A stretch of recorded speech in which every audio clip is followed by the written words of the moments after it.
Let's see. We'll see if we can see this here.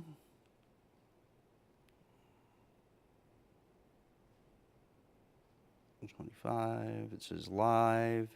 Okay, good. It looks like you can see me here. Hopefully you can hear me at home. We are tracking some thunderstorms here this morning. Meteorologist Josh Johns in the 25 Weather Center. Now, I want to tell you these storms are not severe, but they are quite intense as they are working across parts of McLennan and also into Bell County. We'll zoom into McLennan County because this is where the heaviest activity is this morning. Just had a pretty heavy downpour work through Waco. You can now see what's left of it there pushing to the south. And again, this is not severe, but some torrential rain with this. If you are on the roads, know that those roads likely going to be flooded. We do have this flash flood warning that continues till 10:30.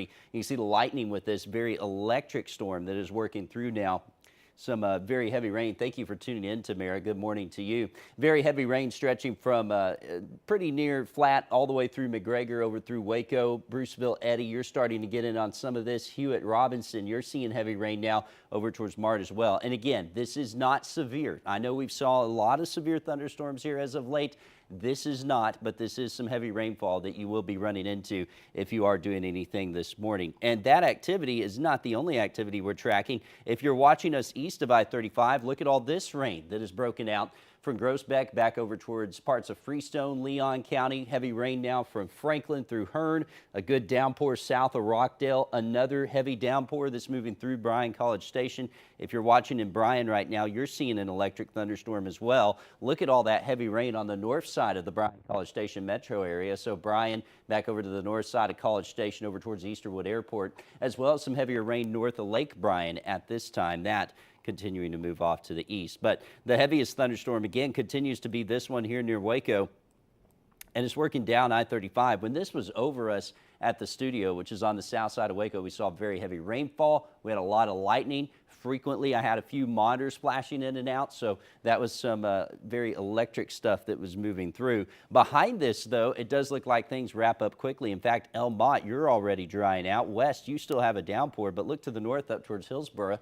Nothing showing up on radar now. So we actually have drier air that's eating into this. And I think that's why we're seeing more of this electricity, because probably the highest lift and the mixture of the dry and the humid air is right there on that one little storm that's in Waco. Again, not severe. It may produce some winds to 40 to 50 miles per hour, but nothing that's going to cause incredible damage like what we've seen from our recent windstorms. That's not what this is. It may sound like it as it's coming into your area because of all the lightning, the thunder, the heavy rainfall, but it's not going to be that severe type of thunderstorm. What it does have with it, though, is some pretty hefty rain rates. Look at these rain rates coming up around 3 inches per hour from McGregor over towards Harris Creek area, South Bosque, Woodway, down through Hewitt. That very heavy rainfall showing up here in the purples and the light purple into the white color.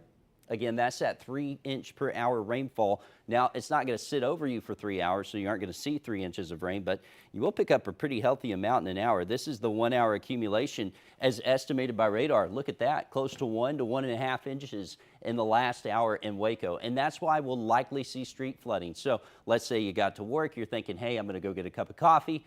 Wait about 30 minutes, let things calm down a little bit, let the water recede a little bit more off of our streets before you go do that, because likely we're still dealing with some street flooding there in parts of Waco. So there's that thunderstorm. There's that flash flood warning. And again, that does include McLennan County over to Falls, Limestone, the portion of Freestone County. There's another portion of Freestone County under a warning there, but that one officially, I believe, expires at 9:30, so in the next hour or so. Meanwhile, till 10:30, we have this warning that does include McLennan, Falls, Limestone, parts of Freestone County with that thunderstorm that's working through Falls, Bell County. You're going to get this next. In fact, let's put a track on this thunderstorm that is coming out of McLennan County, where the heaviest thunderstorm is. And it's still packing a punch, though it is weakening a little bit. That's moving pretty close to around 30 miles per hour, so we will go ahead and track that through time here. Take the heaviest part of the storm, which is right there where that lightning core hits, and we'll move that to the south. If it holds together, it could be near Mother Neff State Park there, off to the west of Eddy by around 8:36, 8:42 there in Moody, Bruceville, Eddy by 8:45, Mooreville by 8:48, 8:52 in Marlin, 8:57 in Troy. Lake Belton High School, the west side of Temple. I know you got ravaged by the storms a few weeks ago. This will be arriving in your neck of the woods, your neighborhood, by around 9:02, 9:04 in Lott and Temple, closer to around 9:09 to 9:11 as that is moving off to the south. So we'll go ahead and zoom out again, give you a view at some of the other stuff going on. Bryan College Station seeing some heavier rain now. And all of this is thanks to an outflow boundary that came out of thunderstorms in the Dallas-Fort Worth area. This has been tracking through our area here this morning. If you were watching Good Morning Texas, you saw me tracking this. But basically, it's a miniature cold front that is formed and pushed to the south. And behind that cold front is where we're seeing this thunderstorm activity. Ahead of it, yeah, that's a heat advisory south of Austin. And ahead of it, they're dealing with temperatures that are already in the mid-80s. Behind this, we are seeing some rain-cooled air that are sitting in the upper 60s and lower 70s. Take a look at some of these temperatures. I'll pull them up here for you. And you'll be able to see that rain-cooled air that has worked through. Here's a look at those temperatures. As that loads on my computer, you will see that pop up behind me here shortly. But basically, we have had those temperatures fall into the 60s. Now, I'm going to look at some of your comments here. A lot of people just asking, hey, what about Waco, Texas? Well, Waco's seeing that heavy rainfall I mentioned earlier. And again, that heavier rainfall that's moving through is producing a little bit of flooding. It is not severe, which is good news. Let's see if we can get that to trigger. Looks like my computer's a little ticked at me right now. But I can tell you right now that temperatures are in the upper 60s. There we go. We'll get that to load right there now. I thought I was trying to move something and I wasn't. Here's those temperatures. And you'll see them. 69 in Waco, 70 in Marlin, 68 in Temple. Look out ahead of it. Burnet at 81 right now. College Station even at 70. Back behind this is where we see upper 60s, 69 to 68.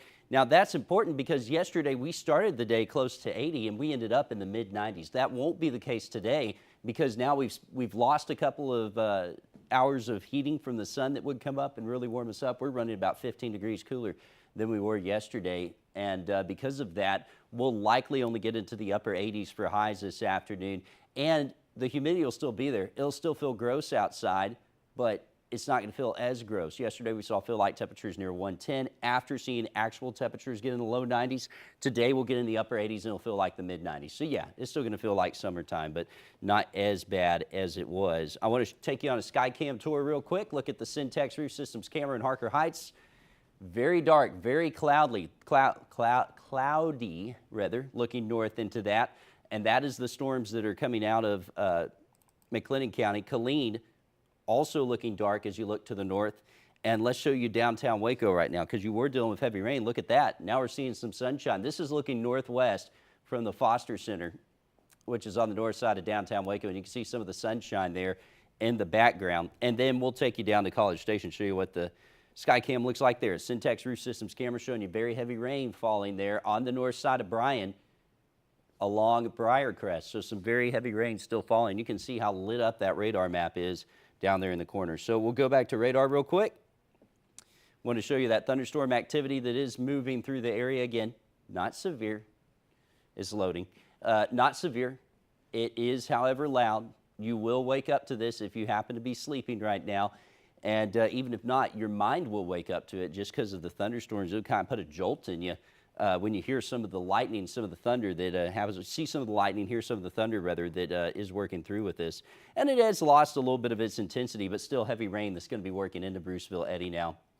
And that core is still deep red, which tells me there's very heavy rain with that coming down McGregor into Bruceville Eddy, about to cross Lake Belton too. So that's what we're tracking here this morning. Again, not severe. This activity likely persists for a couple more hours.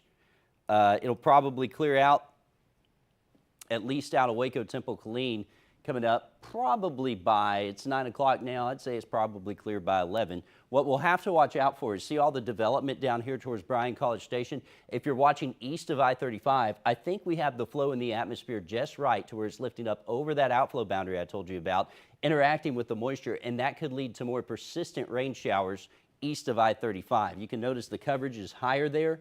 We have coverage stretching back up into Tyler, so it's going to take longer to clear areas east of I-35. Meanwhile, west of I-35 and to I-35, we'll likely see that clearing happen sooner. But something we will have to watch, at least for the first part of your day. I think after lunchtime, things wind down.